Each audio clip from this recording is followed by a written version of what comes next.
Hello student, welcome back to focus education point. हम पढ़ रहे हैं क्लास 10th के साइंस का चैप्टर नंबर 5 तत्वों का आवर्त वर्गीकरण को। और हमने पिछली क्लासेस में मेनलीफ की आवर्त सारणी पढ़ ली थी। हम तत्वों का वर्गीकरण पढ़ रहे हैं। वर्गीकरण के प्रयास डोबेराइनर ने किया, फिर न्यूलैंड का अष्टक नियम हमने पढ़ा और फिर मेनलीफ की आवर्त सारणी हमने पढ़ ली थी।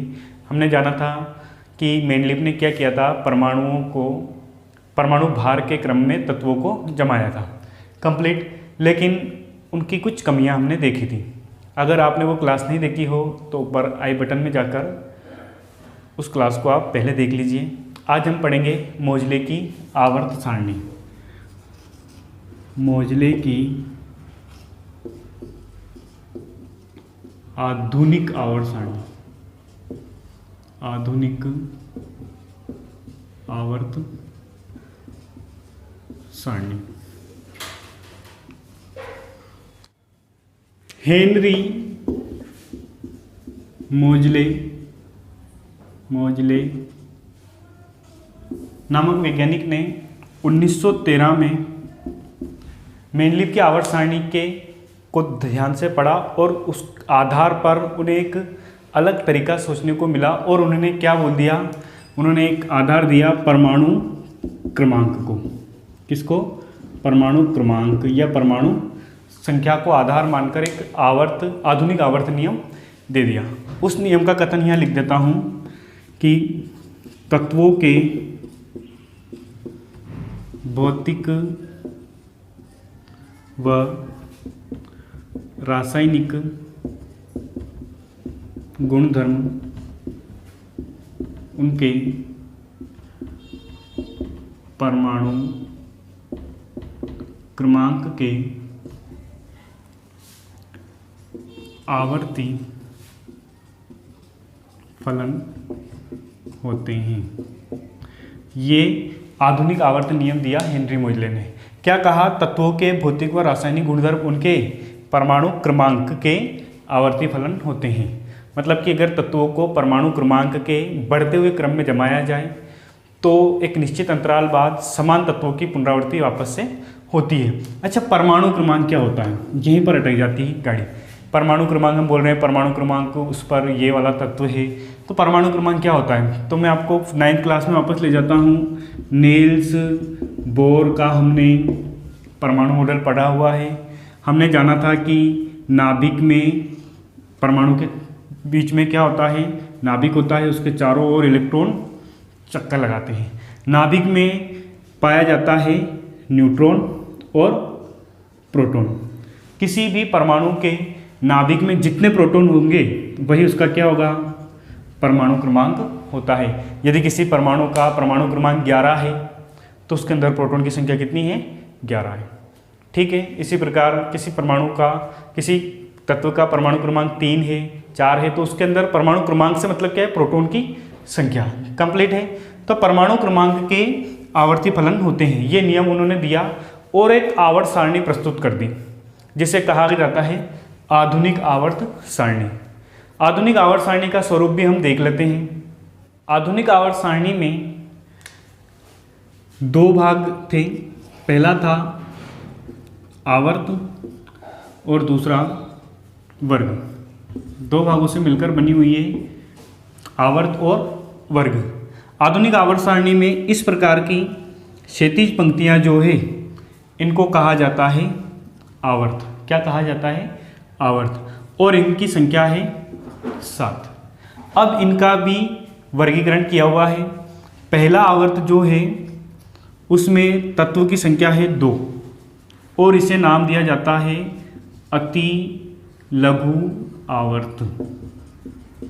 क्या नाम दिया जाता है? अति लघु आवर्त। ये हाइड्रोजन से स्टार्ट होता है और इधर हीलियम पर ख़त्म हो जाता है। आपकी बुक में आवर्त सारणी आप देख लेना।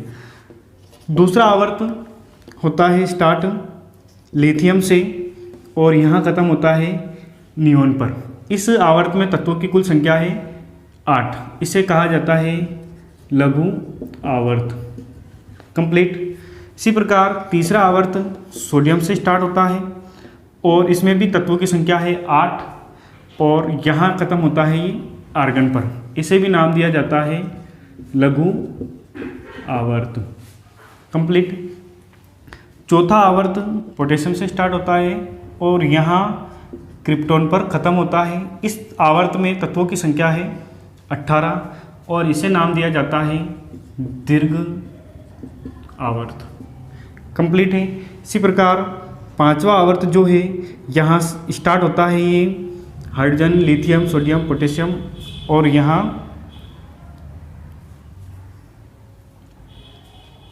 रुबिडियम से लेकर जीनोन पर ख़त्म होता है और इसमें भी तत्वों की संख्या है 18। इसको भी दीर्घ आवर्त नाम दिया जाता है, दीर्घ आवर्त। कंप्लीट है। लेकिन छठे आवर्त का बता देता हूँ आपको। यहाँ छठे आवर्त में होता है सीजियम। सीजियम से स्टार्ट होता है और इसमें तत्वों की संख्या है 32। कितने तत्व हैं इसमें? 32 तत्व है और ये ख़त्म कहाँ होता है? रेडोन पर। और इसमें 32 तत्वों के कारण इसे कहा जाता है अति दीर्घ आवर्त। क्या नाम दिया गया इसको? अति दीर्घ आवर्त।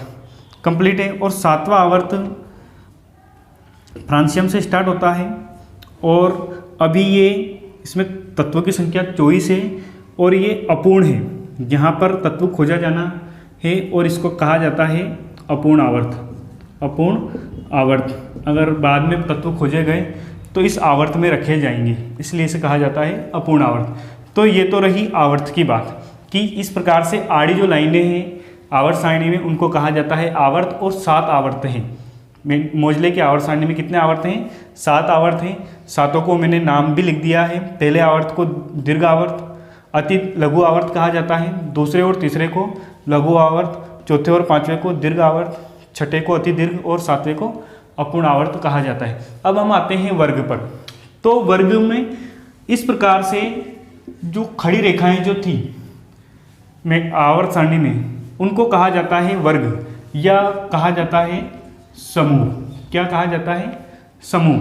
और इस प्रकार के हमने मेंडलीव की आवर्त सारणी में भी कहा था कि क्षैतिज पंक्तियों को आवर्त कहा जाता है, जबकि ऊर्ध्वाधर या खड़ी जो रेखाएं थी उनको कहा जाता है वर्ग।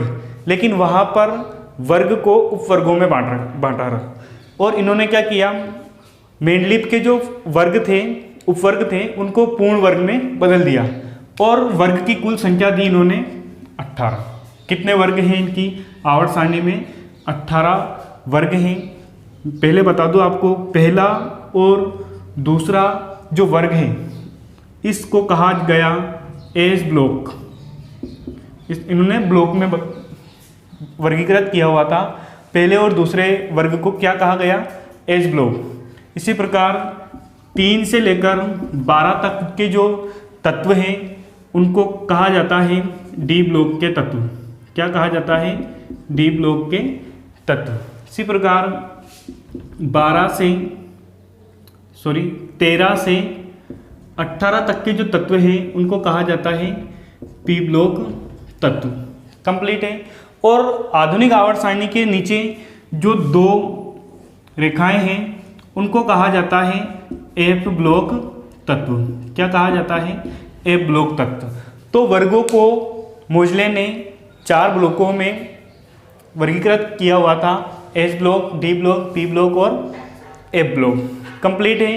और एच ब्लॉक के तत्वों की कुल संख्या देखी जाए तो संख्या है 13, जबकि डी ब्लॉक के तत्वों की संख्या है 40। इसी प्रकार पी ब्लॉक के तत्व की संख्या है 37 और एफ ब्लॉक के 14 की 2 श्रेणियां हैं, जिसको पहली श्रेणी को कहा जाता है लेंथेनाइट श्रेणी और दूसरी को कहा जाता है एक्टिनाइट श्रेणी। 14 की 2 श्रेणियां इस प्रकार एफ ब्लॉक में हैं 28 एलिमेंट। तो ये रही आवर्त की बात और वर्ग की बात। वर्गों को इन्होंने 4 ब्लॉकों में डिवाइड किया हुआ था। आइए देखते हैं इस आवर्त सारणी की विशेषताएं। आवर्त सारणी की विशेषताएं। तो पहली विशेषता, हम आपको मेंडलीव की कमियों से भी अवगत कराएंगे कि मेंडलीव की कमी रही थी कि उन्होंने उनका जो नियम था परमाणु भार का बढ़ता हुआ क्रम, उसका उन्होंने क्या किया था? खंडन कर दिया था। लेकिन यहाँ इन्होंने आधार माना था परमाणु क्रमांक को। किसको माना था? परमाणु क्रमांक को। तो इन्होंने क्या किया? परमाणु क्रमांक के आधार पर व्यवस्थित किया परमाणु। तो आर्गन का परमाणु क्रमांक होता है 18, जबकि पोटेशियम का होता है 19।